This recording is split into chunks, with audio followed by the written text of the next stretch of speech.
Welcome to Downtown. I'm your host, Robbie Haig.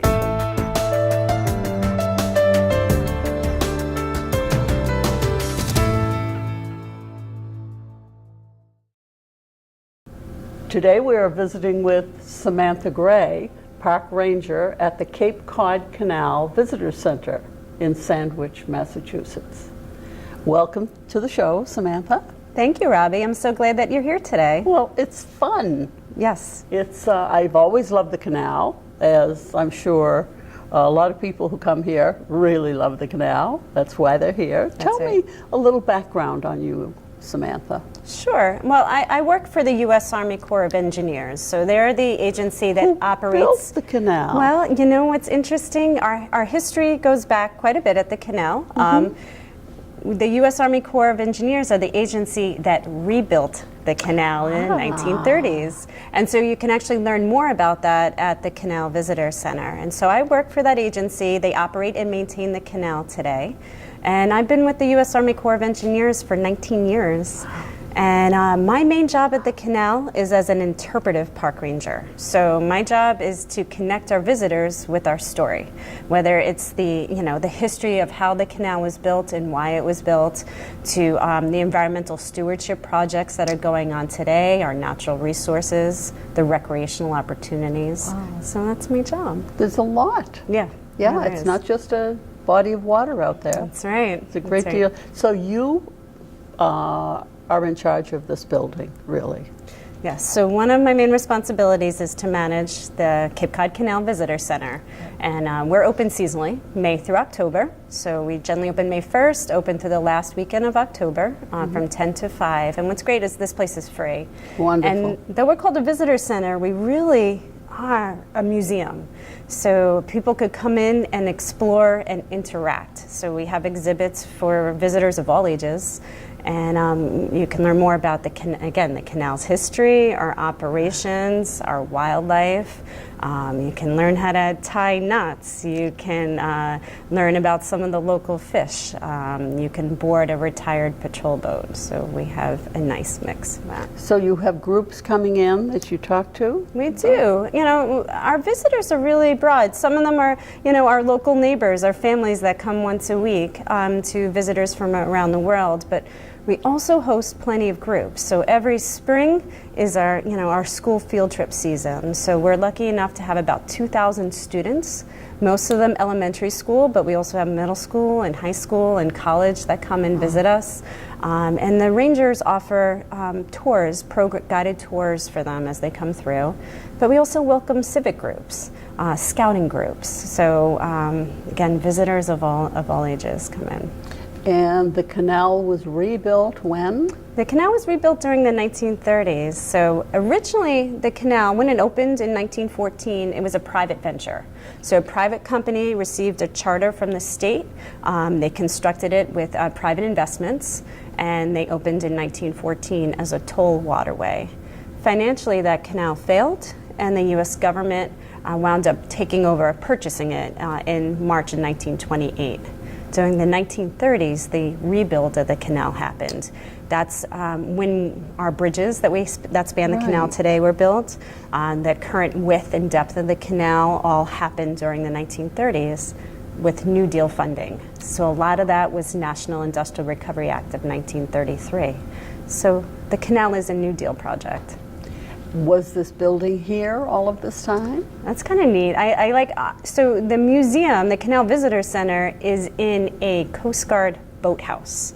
So as you're approaching the building, you see garage doors, you see a white building with a red roof that is very similar to the Coast Guard station directly across the street. Okay. So when the canal was rebuilt in the 30s and the Coast Guard station was built, I believe in 1936, they also built a boathouse. So the visitor center, the Coast Guard used to be able to launch boats directly from here using rails right into the canal, and then haul them back in so they can do maintenance on the boats. After they no longer needed it, we were able to get their garage, and we added some wings and transformed it into the visitor center you see today.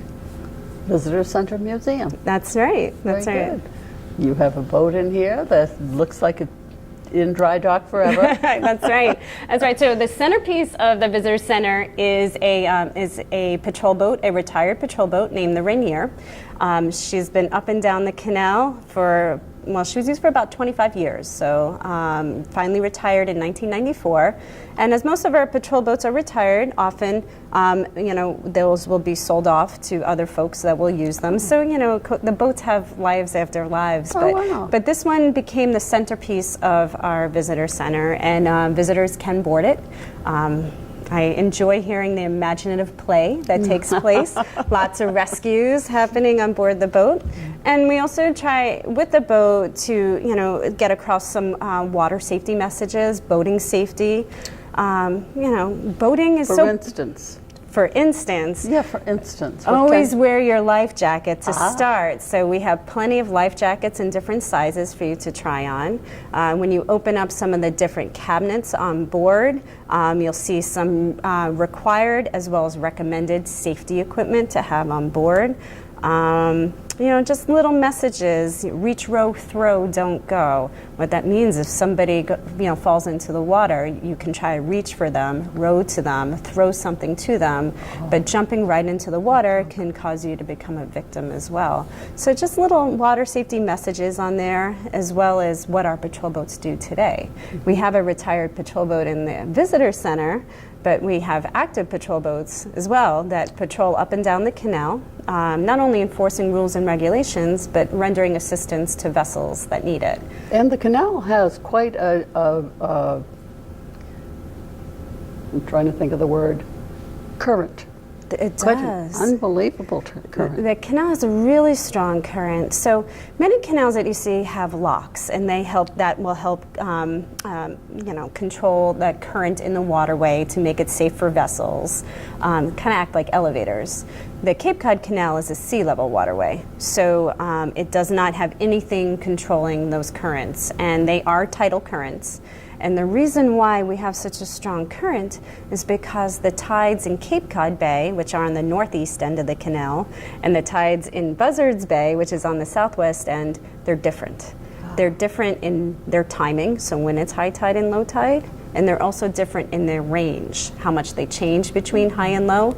So you actually have the tides on either end going like this, causing the current to seesaw back and forth. And so that causes a strong current, which can be a challenge to small boaters, especially if they have a small engine. You have equipment back here that can show what's happening on the canal, and radar. Yeah, one of the great exhibit areas that we have in the visitor center is all about our marine traffic control system, our whole center. So we have a variety of vessel traffic that goes through the canal. Everyone's required to have a motor, but any vessel 65 feet in length, So, back with the motor. So everyone required to have a motor. I'm sure many of our visitors have seen or heard how the Mayflower 2 goes through the Cape Cod Canal. You ever wonder why it's always towed by a tugboat? Because the Mayflower 2 does not have a motor. It's required to be towed through by a tugboat. Thank you. Yeah, absolutely. So any vessel that's 65 feet in length or longer is required to ask permission to transit. And the U.S. Army Corps of Engineers operates a marine traffic control center in Buzzards Bay. And from there, we have a variety of technology, radars, cameras, a variety of computer systems, something called AIS, which is an automatic identification system, radio. So bottom line is that one person in one room can see what's happening out there, see vessels coming and going and in the waterway. And they can make sound decisions on whether or not we let some of these larger units go through. Something like a tanker or a car carrier could be tide dependent on whether or not they're going to be able to make it through, depending on how much they're loaded, how tall they are. So the marine traffic controller is responsible for coordinating their safe passage. And some of the technology they use can be seen at the visitor center. So you can see the radar, you can see the camera, you can see some of the computer screens that they use. So not only can you see what's in the canal, you can see what's coming and going right here from the visitor center. So because the boats need to have permission, then you know when they're coming through and what type of boat they are, and We do, but we don't have a schedule. So they're not required to, schedule in advance. They have to contact us. Depending on their size will determine how soon they need to contact us prior to entry. But if it's our typical, a lot of our large vessels going through are what are called tug and barge units, and we might hear from them an hour prior to entry. So what is one of the largest boats, ships that's come through the canal? I think the largest ship to ever go through was an oil tanker. I don't have date or name because it was before I started working here. Some of the larger vessels that I see besides oil tankers, every once in a while you see a cruise ship go through. Oh, that's got to be a gorgeous sight. It's a beautiful sight. The number of cruise ships we see in the canal, though, has decreased over the years because they've gotten too big. Oh. So, all of these vessels need to fit. They need to fit underneath their bridges. So if something's taller than 135 feet, they're not going to fit in the canal. If they're deeper than 32 feet, they're not going to fit in the canal. And we also impose a maximum length because the canal has curves. And you want to make sure the vessel is going to be able to make those turns. So some of the cruise ships are too large. But ones you do see, they are spectacular. But I think for me, the most spectacular, maybe not the prettiest, but it's amazing to see, are the car carriers. So these look like really large floating parking garages. They have a capacity of holding up to 5,000 vehicles, and they barely squeak underneath the bridges as they go through. So definitely neat to see. Really? And the car carriers would be going where? It depends. So sometimes we see them maybe go from Baltimore to Boston and using the canal as a shortcut. That would be a frequent trip. But these car carriers are never empty. They're always picking up and dropping off from every port that they're going to all around the world. And you said they use the canal as a shortcut. That's right. Which I believe is why the canal was begun in the first place, right? Yeah, so the canal, why dig this ditch, right? Right. So one of the reasons for digging the canal was for the shortcut. So mariners would not have to go around Cape Cod, Martha's Vineyard, Nantucket. If you're a large commercial vessel today going from New York to Boston, you'd save about 135 miles of travel. But it wasn't just the shortcut. It wasn't just about saving time and money. It was about saving lives. So historically, there were a lot of shipwrecks that occurred along the outer shores of Cape Cod and Nantucket. So the idea of digging a canal through the valley where it now flows was about avoiding a dangerous route, historically dangerous route. And there were also military reasons. There were military reasons for building the canal. As a matter of fact, the very first survey for the canal was during the Revolutionary War. And that is because the British had set up a blockade with their naval vessels off of the outer shores of Cape Cod, in effect almost cutting Massachusetts colony off from the southern colonies. So they asked the Army to send an engineer down to this valley to see if they could build a canal to avoid enemy fire. The head of the Army, George Washington, and the engineer was Thomas Macon. And so that survives as the first known survey. The busiest the canal has ever been since its rebuild was during the 1940s, again to avoid enemy fire, German U-boats along the outer shores. Do the ships pay to come through the canal? Oh, that's a great question. So since the government took over, the canal's been toll-free. So when it was a private company, it was a toll. It's toll-free now for vessels. Really? Yeah. I have been, within the past year and a half, to the Panama Canal, and they pay through the nose to Panama get through Canal? there. Yeah. Yep. So, anyway, we're not at the Panama Canal right now. So tell me about the services that you render to people coming here? So at the Visitor Educational. Center, what people can experience. Educational programming, we'll start with that. So we have, upon request for groups, particularly school groups, scout groups, we have different guided tours that can tie into curriculum, whether you're dealing with math, science, history. So we can tie in various aspects of your curriculum. And usually when the tours do come in, it is multi-curricular, and that is for free. But we also in the summer just offer daily interpretive programs. So what do I mean by that? Park ranger-led programs, from guided hikes along various trails of the canal, low tide explorations down near the jetty by the Visitor Center. We have an evening lecture series on this summer. It's on Wednesday nights in July and August. So we have not only park rangers and folks that work for the U.S. Army Corps of Engineers giving presentations, but we also have special guest speakers that come in. So it's a great mix. We have junior ranger programs, something called Canal Kids, story time for our youngest of friends. We have, what else do we have? I know there's more. Oh, I'm sure. Yeah. So, But it's interesting, the different levels. Different levels. The different levels you have. Yeah. Do you also operate the fish? I'm thinking counting fish. Down. At the herring run. The herring run, thank you. So, okay, so at the canal, the U.S. Army Corps of Engineers manages about 1,150 acres of federal land that surround the waterway. Included in that are, I believe it's 9 day-use recreation areas, and one of them is the Herring Run Recreation Area. So that's right along the scenic highway, mainland side, easy access, and that's a great place into April and May to watch the river herring coming up from saltwater from the canal and heading towards their Great Herring Pond. So they all spawn in fresh water. We'll do some interpretive programming there, and the Corps of Engineers does maintain the lower part of the run, the part that's on federal property.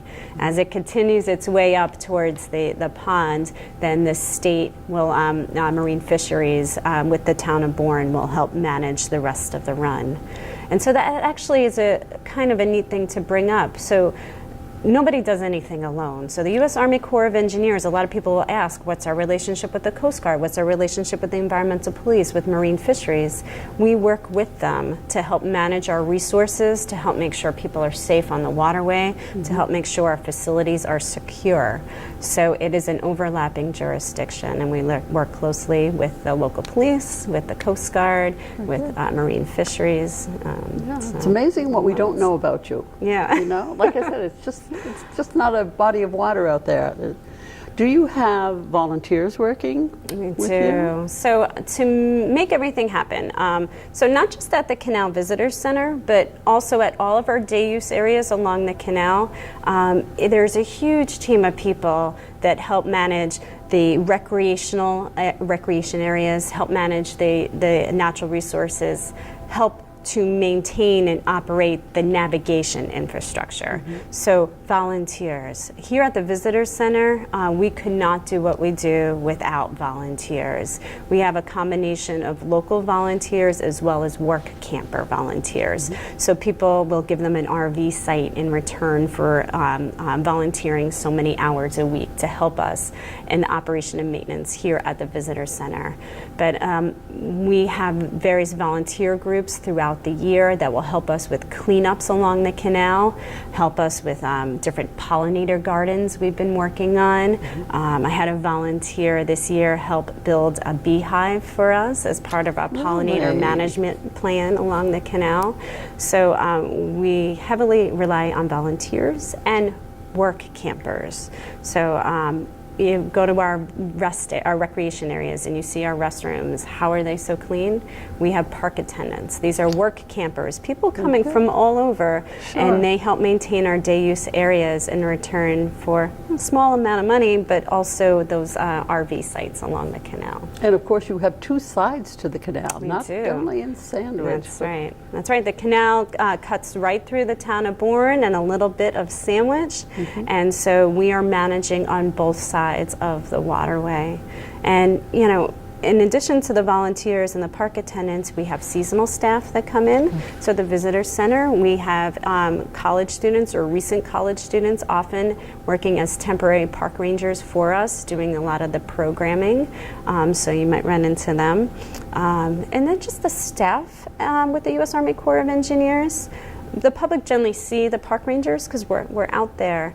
But we have, you know, if you are at the canal at night, you might notice all of the navigational lighting, all the lighting on the bridges. We have a whole crew of electricians on staff to maintain the lighting. Really? We have electronic staff that help maintain all of our communications.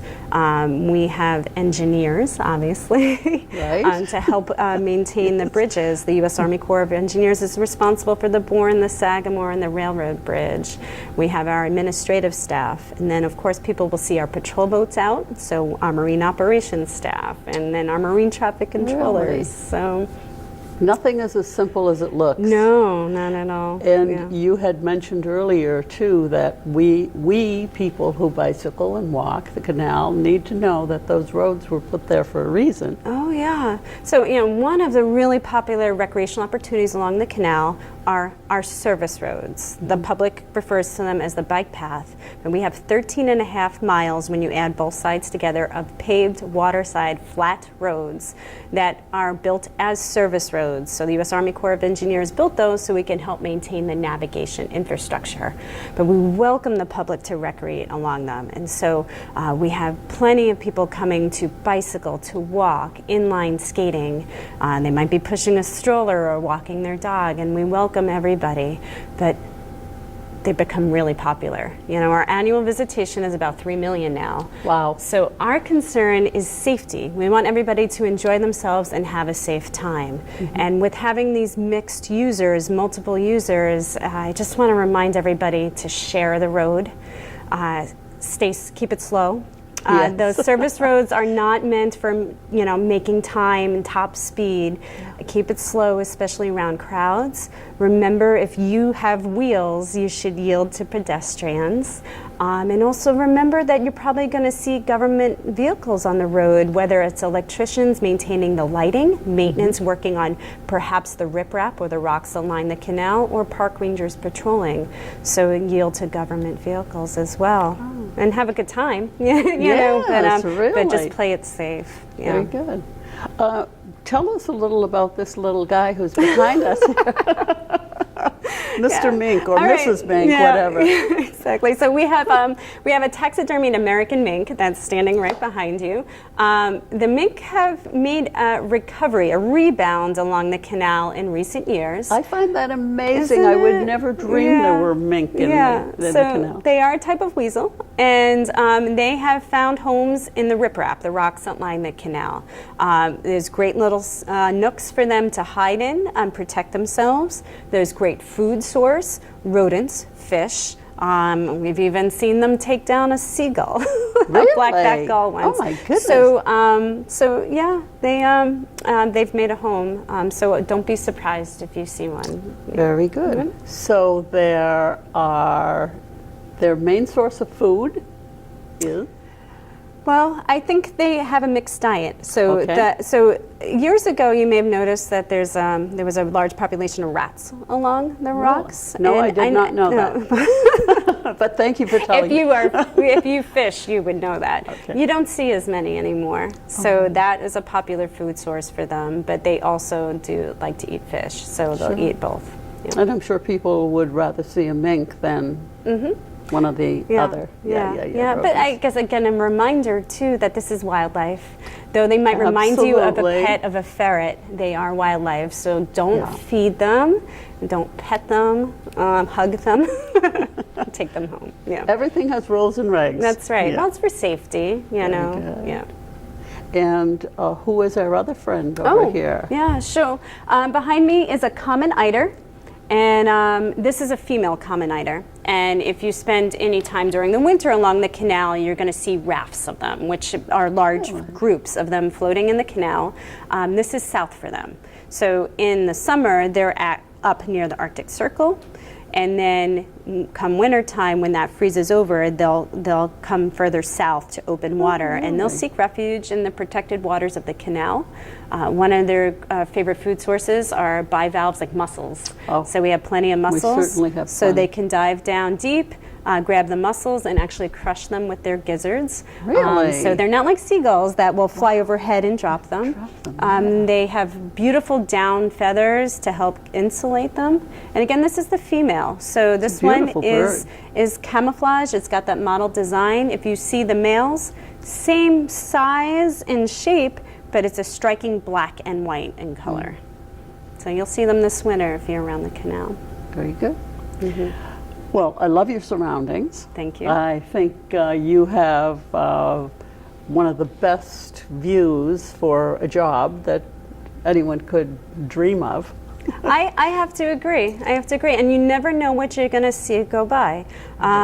So I'm looking out the windows. One day I might see somebody pulling in a large striped bass or catching a lobster right from the banks of the canal. Really? A few weeks ago I saw the Mayflower go by. So you have unique vessels that go through the waterway. And then the people I get to meet. Again, people from the local community and people from halfway around the world. So we have a great mix of visitors. Wonderful. Yeah. Well, I thank you for your time. Thank you so and much your for coming to visit. Information. Oh, it's been my pleasure. Yeah. Thank you so much.